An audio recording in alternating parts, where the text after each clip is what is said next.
Oh, it's working. Okay. Hey guys, what's going on? This is JTH, and as you can see, this is gonna be my first video by myself.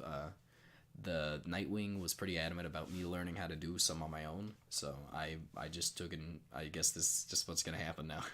For a little bit actually. I thought this was like one of the lower days. There's this kind of slow news, so I just felt like I'll do this one. I'll probably practice on this one. So what's going on today is that KT actually finalized the roster, or at least to what we know. They picked up Umti, as you remember from Janera, as one of the more solid junglers in the LCK.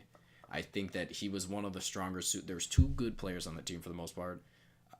It was Teddy, obviously, incredible, probably the best. I would say he was the best LCK ADC, and then we have Umti, who's a pretty solid all-around jungler. I think he can pretty much provide anything for the team. The biggest reason as to why I think this happened, though, is because of the fact that we know that Score is going to be going out in the military services next year. So if this does end up happening, they're out of a jungler, and I think they want to kind of put a younger jungler underneath one of the best, or if not the best all-time jungler. Like they want to kind of practice somebody underneath them. That's probably the biggest reason as to why they picked him up. And we have Gango, who's going to be the ADC. We don't know. Obviously, they could grab another ADC, and just that could be the starter. But as it stands right now, it seems like they're pretty adamant about keeping him as the starter. And I'm not happy about this. I mean, Gango, as you know from Sketch, he was a pretty mediocre all-around ADC. He started in Samsung White. He was the substitute ADC, and he was in the lower league for the LPL, and he did pretty. I mean, he was still pretty bad there, honestly. He all around his play was not impressive, but he is ranked 16 on the ladder for the Koreans right now, so I can see as to why they'd want to pick him up. But all around, like if you're gonna go, I feel like their thought process is correct. They need to go for some young talent. So I'm assuming they pursued Prey, and he just said no, I'm not playing anymore. It seems like that's the thing with Prey. He does not seem like he was definitely pursued by all these teams, so he just turned him down. So they're going for like one of the highest ranked ADCs on the ladder, who's had some sort of experience. Although he's not been in a major region, he has not been on the major scene yet. He's just been on either the backup, just a substitute, or playing on their academy league. So we're gonna have to see how it worked out. He has had no success in my mind, in anybody's minds, honestly. If you don't know who he is, it's probably because of the fact that no one knows. Like no one really knows who he is.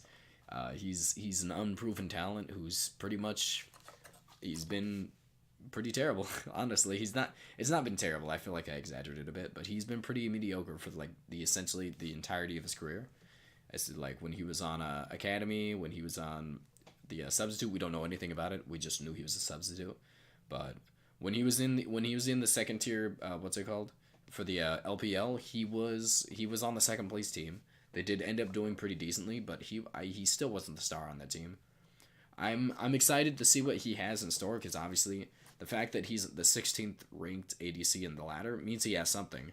He has definitely not had enough time in the scene to prove it, like for us to say anything bad about him. Like obviously he can't. He's not a disappointment yet. He hasn't done anything, but for the most part, I'm a little worried about this pickup because this could be just a mess. I could see him not working out in the slightest, but again, we don't have enough information to go off of, so we're gonna have to go off the fact that this is a good player that knows how to play the game, and in solo queue at least, and that's pretty much all we can say. And if you guys have any idea, what's it called? If you guys have any knowledge of like the informational, like Thorn and all of them, you'll be excited to know that Kesley Moser has actually been picked up by 100 Thieves. She's gonna be the head coach, which is, I'm really not sure what's gonna go on right there. She was on H2K last split, on the very last split, and she did, like, as you can remember from H2K's results, they're pretty terrible. But I don't want to put that against her, because she was actually, it's really not her fault. I feel like that team all around has not, they were already just pretty much destroyed at that point. I don't feel like she could have turned that around. But if you've watched anything from her, she is an extremely knowledgeable person. I feel like she has the ability in terms of ideas and knowledge of the game itself to, like, I think she could. But the thing about it is, I've never seen her in a coaching position, so it's more so they're picking up an extremely intelligent person, and then they're gonna have to show. She's gonna have to show what she's capable of. Honestly, she has had one split so far in a coaching position. It was not successful. So she's gonna have to turn it around. If I think, honestly, I feel like if this first split doesn't work out, you might just want to drop her. I mean, like I would not imagine trying to with a superstar team like this. Um, she should not get like this. Should be a one and done thing. If she doesn't succeed in her first split, she should just be dropped. But I do want to. I do think even if she does get dropped, I think she should be picked up as a strategic coach, maybe like or at least an analyst. I don't think I can't imagine a world where somebody as intelligent as her doesn't work out. But in some aspects, I don't feel like she. I feel like she should be a analyst, but I don't know enough about her personality to know if she'd be a good head coach. I'm certain about this.